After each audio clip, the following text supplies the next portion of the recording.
What's up, guys? Welcome back to the channel. As you can see, I'm still in the same place. It's still Bulgaria, but it's my last few days here.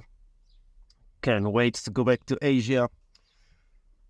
Anyway, I just opened my channel and I saw two comments there. Wow, I got super excited because, my first two comments on this channel. So it instantly made me motivated to record another video. And in this episode, I will tell you a story, or maybe more than one, from a country in Eastern Africa called Tanzania. Now, the reason I went to Tanzania was because at the time it was the only country in the world where they did not believe in the pandemic. They basically said it's a fake thing, nothing is happening, so fine. Perfect, that's where I want to be. So I went there with a Filipina, and we went there. And that was maybe like, I don't know, 1 year after the all this stuff started. So we landed in Tanzania. Which, by the way, going there was a bit of a nightmare because we had a stopover in Emirates in Dubai. And we were changing airline. Now, because those two airlines were not related, we were supposed to go out to get another boarding pass, which, for someone from Europe, it's a normal thing. I wouldn't think much about that. But really, if you travel with someone from the Philippines or another country like this, you have to bear in mind that for her to go and get boarding pass, she actually needs a visa to enter the Emirates. So, oh my God, we didn't know about that. So the Qatar Airways refused that we fly to Dubai, and we were very pissed off. We thought it's their fault, but really it was our fault because we did not know that you need she needs a visa to change flight. And it's a good lesson forever. If you fly with someone from a crazy country where the passport is not very strong, and you have a change layover at some airport, make sure it's the same airline, because if it's the same airline, you can still make it. They will take your luggage, and if it's in the same terminal, you can basically go. But not if you have to change airline, because then you have to cross immigration. Therefore, you have to show your visa, or it must be a country where you are not required to have visa.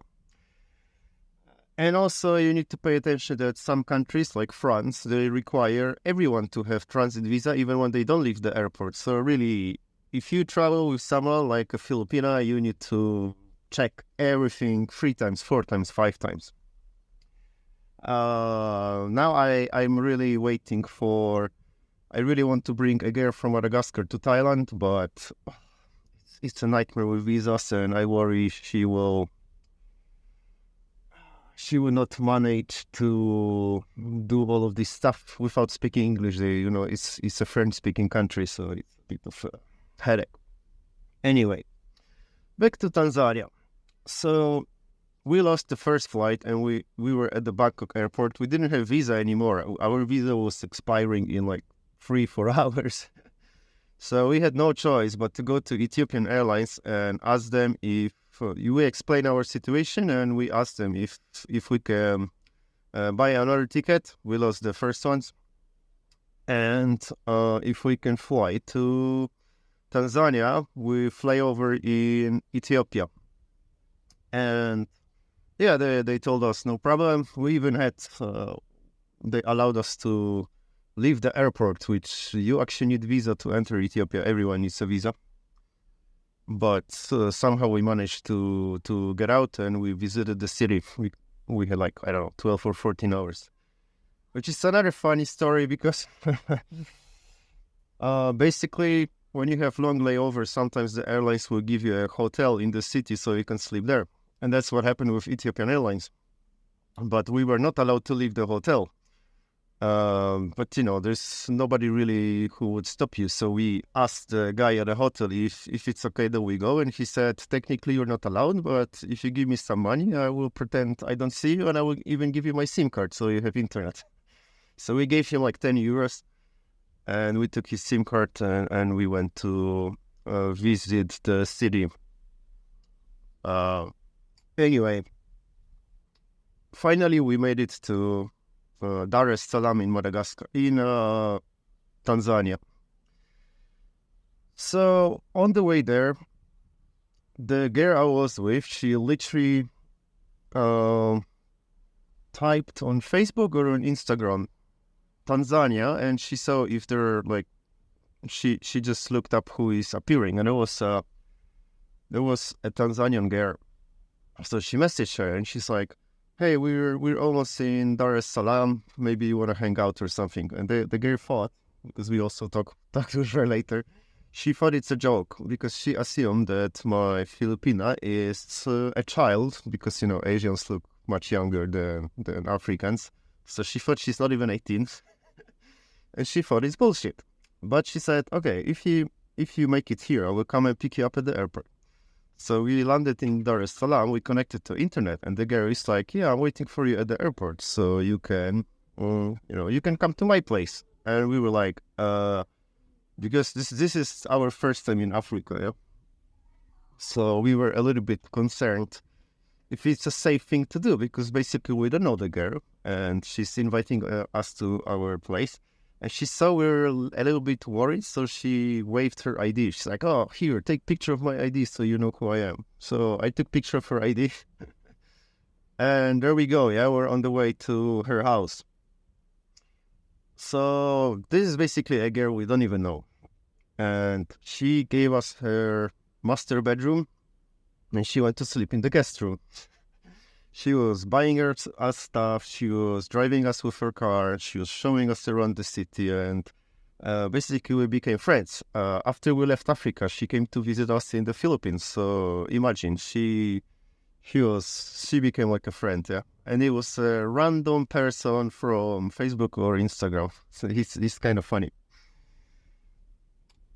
Anyway, the other night in Dar es Salaam, we went to a nightclub, and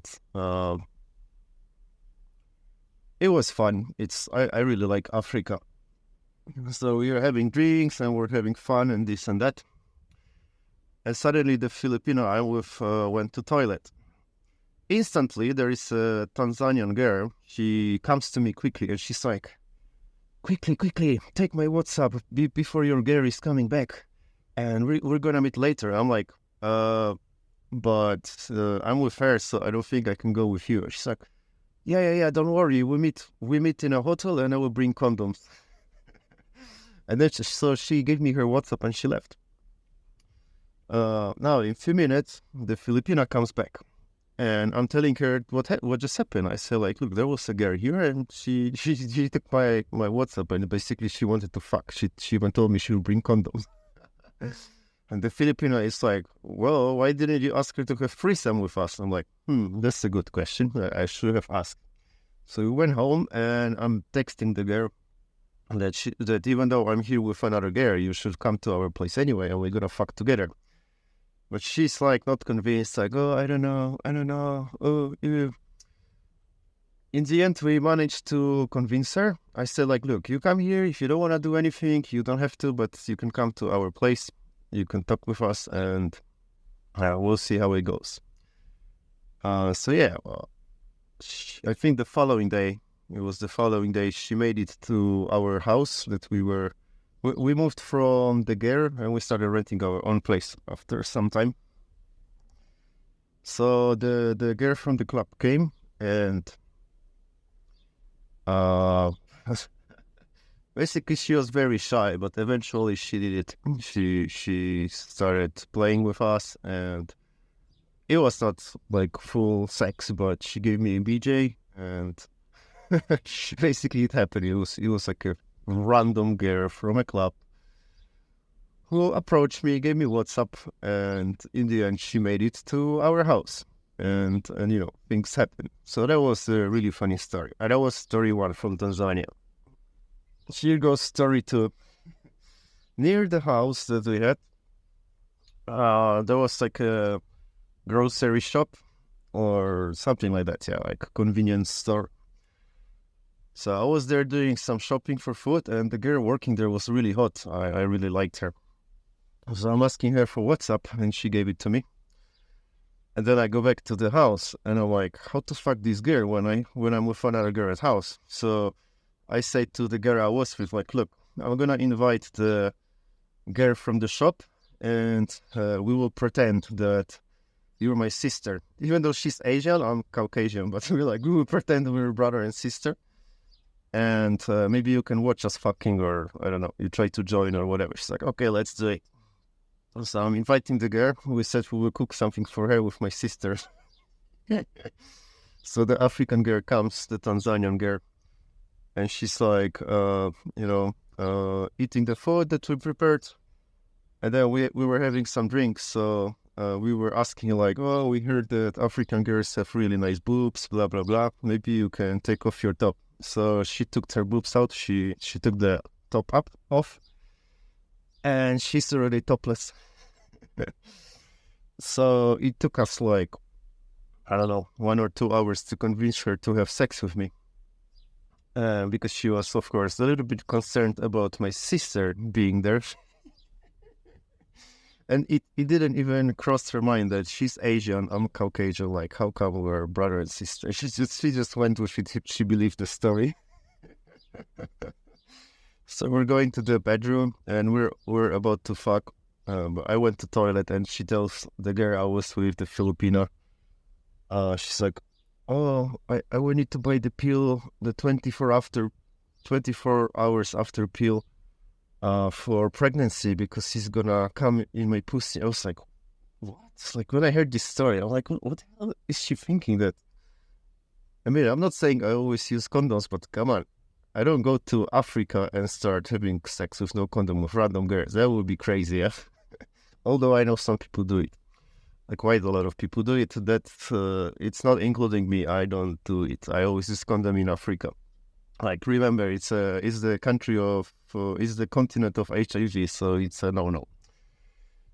Anyway, we had sex, and basically she believed the story. She believed that we're brother and sister, so that was really hilarious. It was so funny. Okay, so here's story 3. After a few weeks, we moved from Dar es Salaam to Arusha, and from Arusha, we went all the way to Zanzibar. Arusha is where the famous Serengeti park is. That's where people go for safari. We went there too. It was fun to see lions, but not worth the price. So we went to Zanzibar, and the Filipino I was with, she was often taking my phone and using my pictures on Tinder to look for girls, so we can do threesome or we can play with the girls or whatever. So there's this one girl, and she says she's a supermodel, blah, blah, blah. And we feel like, okay, let's take her for a date. So we took her to a swimming pool. Sorry. We took her to a swimming pool, and we had some drinks, we had some food.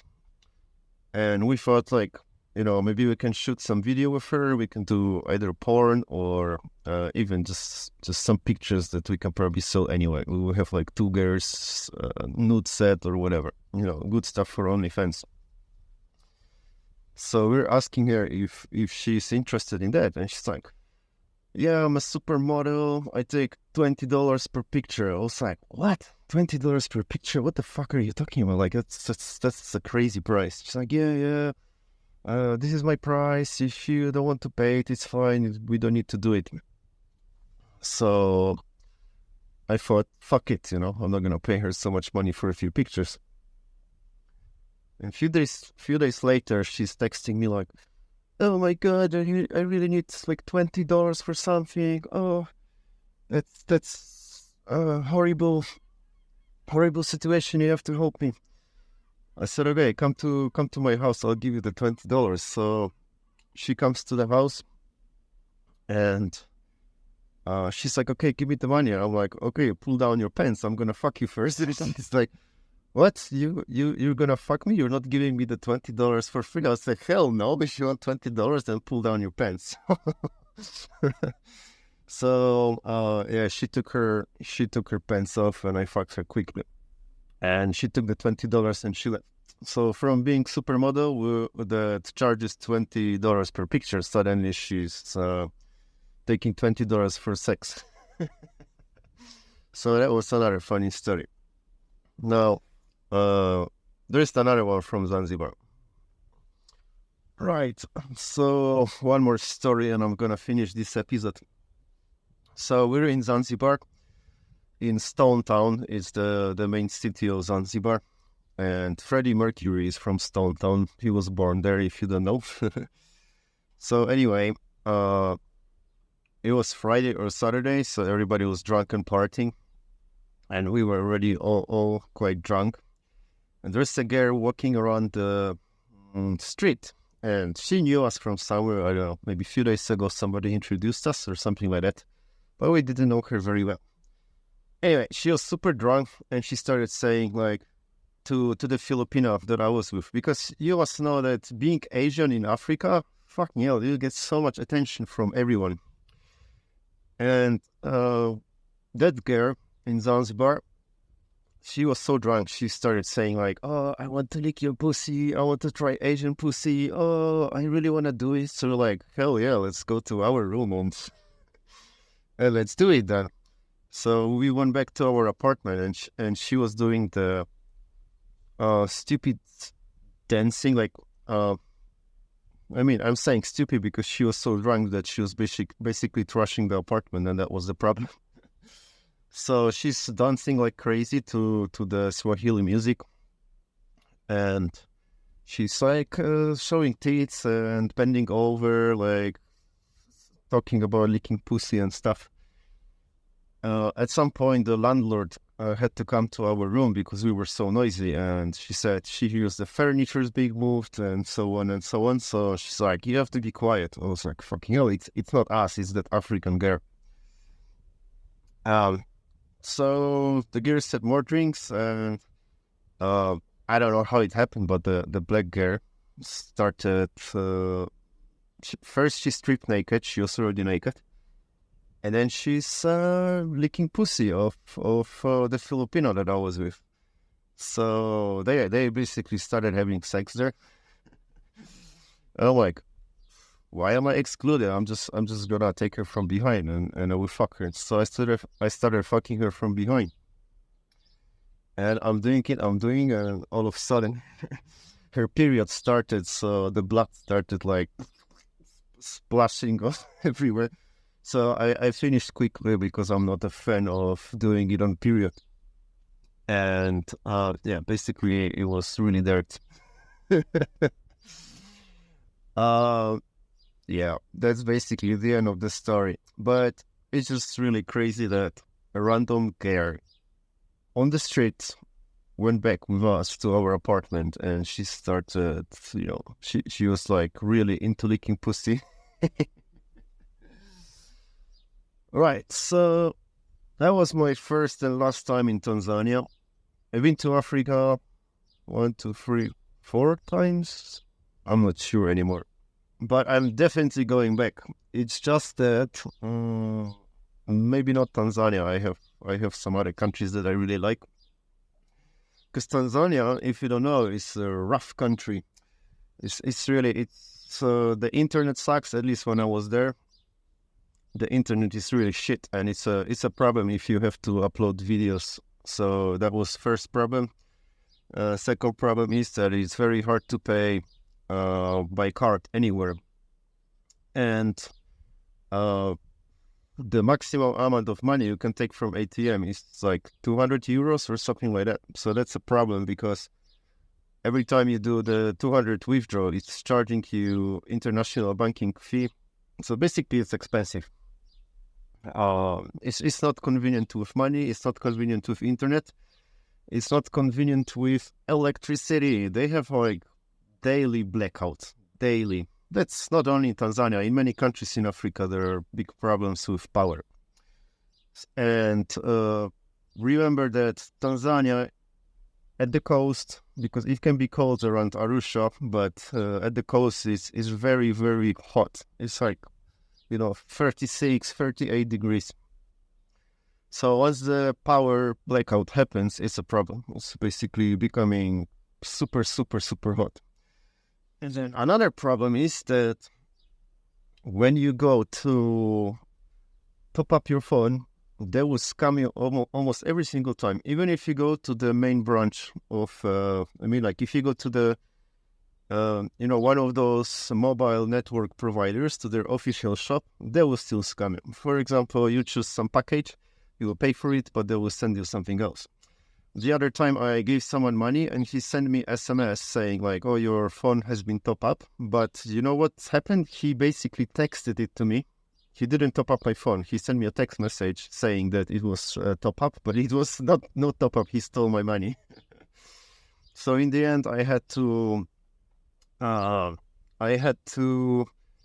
was buying like scratch cards, to top up my phone. This was the safest way. It was a pain in the ass to scratch it, but if you ask someone to send you credits to your phone, it's guaranteed they will rip you off. Well, it's like 70 to 80% chance that they will do some scam.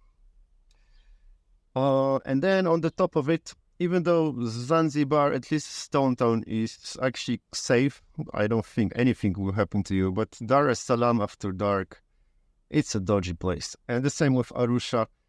People told us not to walk at night or else something can happen. There are guys with machetes, with knives, and a lot of snatching happens. I know one guy, he was buying coconut and somebody snatched his laptop and ran away. So Africa is wild. It's fun, but it's wild. It's not Thailand. It's not Europe. You have to be careful. In Africa, it's more. I mean, I shouldn't be talking about all continent because every country is different. But I'm talking about Tanzania right now, and it's very fun. It's very good to go there. But you have to remember, you'll be target for scammers, criminals, and the power blackouts problem, slow internet. So yeah, it might be not a perfect place for living or for a holiday. It's definitely super fun though. If you heard my stories, you know it's super fun. All right, I say it's been almost 23 minutes of talking, so I think it's enough for this time. As always, remember that I will be publishing video every week. Currently, it's every Friday. So if you like this story, you can subscribe to this channel, and I'll see you, or you will see me, next week. Cheers.